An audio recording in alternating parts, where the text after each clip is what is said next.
मिथिलेश कुमार भविष्य निर्माण study classes के यूट्यूब चैनल पर आपका स्वागत करता हूं दोस्त। जैसा कि आप जानते हैं हम क्लास 9th की एनसीईआरटी को कवर कर रहे हैं। तो अगर आप किसी भी कंपटीशन की तैयारी कर रहे हैं जैसे UPP, SSC, NTPC, all exam की अगर आप तैयारी कर रहे हैं तो सबसे पहले आप ये एनसीईआरटी बुक को पूर्ण रूप से कवर कर लीजिए। तो हम साइंस को कवर कर रहे हैं, तो आइए चलते हैं, आज हम साइंस का पार्ट 1 देखते हैं। तो 9th की क्लास में पार्ट 1 आपका है हमारे आसपास के पदार्थ हैं। तो देखिए रसायन विज्ञान को जब हम कवर कर रहे हैं तो सबसे पहले हम रसायन विज्ञान की परिभाषा के बारे में जानेंगे। तो आइए चलते हैं, रसायन विज्ञान की परिभाषा क्या होती है उसको हम देखते हैं। तो रसायन विज्ञान की परिभाषा होती है विज्ञान की वह शाखा जिसके अंतर्गत पदार्थों के गुणों, संगठनों, संरचनाओं तथा उसमें होने वाले परिवर्तनों का अध्ययन किया जाता है, उसे रसायन विज्ञान कहते हैं। ये तो रही रसायन विज्ञान की परिभाषा। तो आगे दिया हुआ है ये जो रसायन विज्ञान का प्रयोग सबसे पहले कहाँ हुआ था। रसायन विज्ञान का सबसे पहले प्रयोग मिस्र देश में हुआ था और रसायन विज्ञान की समस्त जानकारी मिस्रवासी जाना करते थे। प्राचीन काल से ही मिस्रवासी जो थे वो कांच, साबुन, रंग तथा अन्य रासायनिक पदार्थों को बनाने की विधि के बारे में जानते थे। रसायन विज्ञान को हम अंग्रेजी में केमिस्ट्री कहते हैं। ये जो केमिस्ट्री शब्द की उत्पत्ति हुई है वह मिस्र में पाए जाने वाली कीमिया नामक मिट्टी से हुआ है, जिसका अर्थ होता है काला रंग। ठीक है। और आधुनिक रसायन विज्ञान के जनक की बात कही जाए तो आधुनिक रसायन विज्ञान का जनक लिवाइसियर को कहा जाता है। तो ये रही रसायन विज्ञान की परिभाषा और इसके जनक कौन थे। तो आइए चलते हैं हम अपने पाठ पर। हमारे पाठ का नाम है पास पड़ोस की वस्तुएं। तो सबसे पहले जो आते हैं पास पड़ोस की वस्तुओं में वह होता है पदार्थ या द्रव्य। पदार्थ को द्रव्य कहा जाता है। द्रव और द्रव्य में बहुत अंतर होता है, ये चीज़ आप ख्याल कीजिएगा। तो ये जो पदार्थ की परिभाषा जो होती है, पदार्थ की परिभाषा होती है हमारे पास की प्रत्येक वस्तुएं जो स्थान घेरती हैं और उसका द्रव्यमान होता है वह पदार्थ या द्रव्य कहलाती है। जैसे आप एग्जाम्पल समझ लीजिए, जैसे दूध को ले लीजिए, जल को ले लीजिए, वायु को ले लीजिए, लोहा को ले लीजिए, लकड़ी को ले लीजिए, ये समस्त पदार्थ के एग्जाम्पल होते हैं। आइए चलते हैं आगे देखते हैं ये पदार्थ के कौन कौन से भौतिक स्वरूप होते हैं। पदार्थ के कौन कौन से भौतिक स्वरूप होते हैं। पदार्थ के मुख्य रूप से 2 स्वरूप होते हैं। पहला होता है पदार्थ कणों से मिलकर बना होता है, ठीक है। और दूसरा होता है पदार्थ के कण बहुत छोटे छोटे होते हैं जिसकी हम परिकल्पना नहीं कर सकते हैं। आइए चलते हैं स्पष्टीकरण के माध्यम से समझते हैं। क्रियाकलाप दिया हुआ है, कह रहा है कि यदि हम पोटेशियम परमैंगनेट के 2 या 3 क्रिस्टल को 100 ml जल में घोल लें तो इस घोल में से लगभग 10 ml घोल निकालकर उसे 90 ml जल में मिला दें तो उपरोक्त घोल से 10 ml निकालकर उसे भी 90 ml जल में मिला दें तो इस तरह घोल को हम 5 से लेकर 8 बार तनुकृत करते हैं तब पर भी जल रंगीन होगा। इससे स्पष्ट चलता है कि पोटेशियम परमैंगनेट के बहुत थोड़े क्रिस्टल से पानी की बहुत अधिक मात्रा रंगीन हो जाती है। इससे सिद्ध होता है कि पदार्थ बहुत छोटे छोटे कणों से मिलकर बने होते हैं जिसकी हम परिकल्पना नहीं कर सकते हैं। तो खैर कोई बात नहीं, अगर ये आपको समझ में नहीं आ रहा है तो कोई बात नहीं। आइए चलते हैं हम आपको अपनी भाषा में समझाने का प्रयास करते हैं। ये देख लीजिए जो 100 देख लीजिए, सब हमने क्या लिया है, 6 कांच की गिलास ले लिया है, ठीक है, जिसे क्रिस्टल नाम दिया गया है। चलिए हम 6 कांच के क्रिस्टल को हमने ले लिया। सभी कांच के क्रिस्टल में देख लीजिए हमने 100 ml हमने क्या कर दिया है, पानी डाल दिया है। ठीक है, अब एग्जाम्पल देख लीजिए। अब हम क्या करेंगे, एक दवा ले लेंगे जिसका नाम है पोटेशियम परमैंगनेट। अब देख लीजिए ये पोटेशियम परमैंगनेट, देख लीजिए ये जल सादा है। ठीक है, अब हमने 10 ग्राम पोटेशियम परमैंगनेट को लेकर पहले वाले गिलास में क्या कर दिया, डाल दिया। अब देख लीजिए जब पोटेशियम परमैंगनेट के पहले वाले गिलास में जब हम डाल देंगे तो कुछ समय तक हिलाने के बाद यह रंगीन हो जाएगा और इसी में से पहले वाले ग्लास से दूसरे वाले ग्लास में से 10 ml जल निकालकर दूसरे वाले ग्लास में डाल देंगे। जब दूसरे वाले ग्लास में डाल देंगे कुछ समय तक इसको भी हम हिलाएंगे, यह भी रंगीन हो जाता है। फिर दूसरे वाले ग्लास से हम फिर 10 ml लेकर पानी फिर तीसरे वाले ग्लास में डाल देंगे, यह थोड़ा हल्का रंग होगा। फिर उसके बाद तीसरे ग्लास से हम चौथे ग्लास में अगर डालेंगे तो फिर वह कुछ हल्का रंगीन होगा। इसी प्रकार से जब हम अपक्रिया करते रहते हैं 8-9 बार तो यह तनुकृत हो जाता है। और इसी से स्पष्ट होता है कि पदार्थ के जो कण होते हैं बहुत छोटे छोटे होते हैं जिसकी हम परिकल्पना कर सकते हैं। हाँ, हमें अब विश्वास है कि आपको ये समझ में आ गया होगा। तो आइए देखते हैं दूसरा है, उसी में पदार्थ के कण निरंतर गति करते हैं। ये तो बात स्पष्ट है कि पदार्थ के जो कण होते हैं वो निरंतर गति करते हैं। देख लीजिए जैसे जब हम जल को गर्म करते हैं तापमान अधिक होने के कारण जल के कण क्या हो जाते हैं, गतिशील हो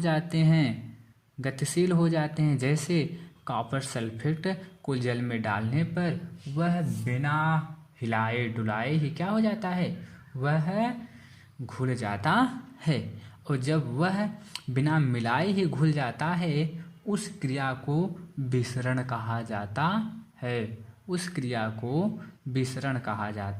है। आइए देखते हैं विसरण की परिभाषा क्या होती है। देखिए, एक पदार्थ के कण दूसरे पदार्थों के कणों में स्वतः मिलना, एक पदार्थ के कणों का दूसरे पदार्थ के कणों में स्वतः मिल जाना विसरण कहलाता है। ठीक है, जैसे आप एग्जाम्पल समझ लीजिए, घर में आंटी जी अगर बढ़िया से स्वादिष्ट भोजन बना रहे हैं तो बगल के पड़ोसी को ये एहसास हो जाता है कि शायद पड़ोसी के यहाँ कुछ अच्छा प्रकार का भोजन बन रहा है। तो ये क्या हो जाता है, ये वायुमंडल में जो इनके कण होते हैं बिना कहे सुने दूसरे पदार्थ के कण में मिलकर पड़ोस तक पहुँच जाते हैं। हाँ, जैसे एग्जाम्पल हमने आपको बताया कॉपर सल्फेट को नीला थोथा भी कहा जाता है, इसे तूतिया भी कहा जाता है और इसे क्यूपर सल्फेट भी कहते हैं। कॉपर का प्रतीक Cu होता है और इसका परमाणु भार संख्या 29 होती है और इसका परमाणु भार 63.5 होता है। आइए चलते हैं, अब पदार्थ के कण एक दूसरे को अपनी तरफ आकर्षित करते हैं। पदार्थ के कण एक दूसरे को अपनी तरफ आकर्षित करते हैं। तो देख लीजिए स्पष्ट बात है कि पदार्थ के कणों के बीच में एक बल लगता है जिससे हम अंतराआण्विक बल कहते हैं। इन्हीं अंतराआण्विक बल के कारण क्या होते हैं, पदार्थ एक दूसरे को अपनी तरफ आकर्षित करने का कार्य करते हैं। ठीक है, तो अब आइए देखते हैं, ये रहे पदार्थ के गुण। ठीक है, अब देखिए, अब चलते हैं पदार्थ की अवस्थाओं के बारे में। जो पदार्थ की अवस्थाएं होती हैं वो मुख्य रूप से 5 प्रकार की मानी जाती हैं। लेकिन भौतिक अवस्था की बात अगर देखी जाए तो ये 3 प्रकार की होती हैं। लेकिन जो पदार्थ की अवस्थाएं होती हैं वह अंतराआण्विक बल पर ही निर्भर करती हैं। तो देख लीजिए, ठोस पदार्थ की अवस्थाएं जो दिया है, किसी पदार्थ की अवस्थाएं अंतराआण्विक बल पर निर्भर करते हैं। भौतिक अवस्था के आधार पर पदार्थ की 3 अवस्थाएं होती हैं। पहला ठोस, दूसरा द्रव और तीसरा गैस होता है। तो आइए देखते हैं ठोस अवस्था क्या होती है। ठोस अवस्था की परिभाषा होती है ऐसे पदार्थ जिनका आयतन और आकार दोनों निश्चित होता है उसे ठोस पदार्थ कहा जाता है। या एक परिभाषा और है, ऐसे पदार्थ जिनके अणु एक दूसरे से बंधे होते हैं उसे ठोस अवस्था कहा जाता है। जैसे आप एग्जाम्पल देख लीजिए, जैसे लोहा हो गया, पत्थर हो गया, ईंट हो गया, लकड़ी हो गई, ये समस्त जो होते हैं ठोस पदार्थ के एग्जाम्पल होते हैं। तो दूसरा जो है वह होता है पदार्थ की अवस्था में, वह होता है द्रव अवस्था। वह होता है द्रव अवस्था। द्रव अवस्था की परिभाषा होती है, ऐसे पदार्थ जिनका आयतन तो निश्चित होता है परंतु आकार निश्चित नहीं होता है। आयतन तो निश्चित होता है परंतु आकार निश्चित नहीं होता है, उसे द्रव अवस्था कहा जाता है। एक परिभाषा और देख लीजिएगा, ऐसे पदार्थ जिनके अणु एक दूसरे से बंधे नहीं होते हैं द्रव अवस्था कहलाती है। ठीक है, जैसे आप देख लीजिए, जल को ले लीजिए, दूध को ले लीजिए, तेल को ले लीजिए, ये समस्त जो होते हैं द्रव अवस्था में होते हैं। अब एग्जाम्पल के माध्यम से हम आपको समझाने का प्रयास करते हैं। जैसे जल को ले लीजिए, जल को एक ग्लास में रख दीजिए, वह ग्लास का रूप धारण कर लिया। आयतन तो निश्चित है, ग्लास का आयतन तो निश्चित है, बट जो उसका आकार होता है वह निश्चित नहीं होता है। और उसके बाद दूध को ले लीजिए, जैसे दूध को क्या कीजिए, एक ग्लास में रख दीजिए, उसका आकार चेंज हो जाएगा। बाल्टी में रख दीजिए, उसका आकार चेंज हो जाएगा। किसी कटोरी में रख दीजिए, उसका आकार चेंज हो जाएगा। उसी प्रकार से तेल का भी एग्जाम्पल आप ले सकते हैं। तो ये रही पदार्थ की 3 अवस्थाएं। और हमने आपको बताया था कि अगर मुख्य रूप से बात कही जाए तो पदार्थ की 5 अवस्थाएं होती हैं। और देख लीजिए, तीसरी जो अवस्था होती है गैस की, वह होती है गैसीय अवस्था। ऐसे पदार्थ जिनका आयतन और आकार दोनों अनिश्चित होता है। ऐसे पदार्थ जिसका आयतन और आकार दोनों अनिश्चित होता है वह गैसीय अवस्था कहलाती है। जैसे आप गैस में आप ले लीजिए, CO2 गैस को आप ले लीजिए, ऑक्सीजन O2 को ले लीजिए, नाइट्रोजन N को ले लीजिए, हाइड्रोजन H को ले लीजिए, हीलियम He को ले लीजिए। ये समस्त एग्जाम्पल गैस के अवस्था के एग्जाम्पल होते हैं। हमने आपको नोट में सबसे महत्वपूर्ण बातें बनाकर बताई है कि पदार्थ की 2 अवस्थाएं और होती हैं, इसलिए प्लाज्मा को पदार्थ की चौथी अवस्था और बोस-आइंस्टीन को पदार्थ की 5वीं अवस्था माना जाता है। पदार्थ की 5वीं अवस्था माना जाता है। आइए चलते हैं प्लाज्मा के बारे में पढ़ते हैं। ठीक है, अब देख लीजिए, जो प्लाज्मा होती है, प्लाज्मा की खोज इरविन लैंगमूर ने 1928 ईस्वी में किया था। यह एक प्रकार की विशिष्ट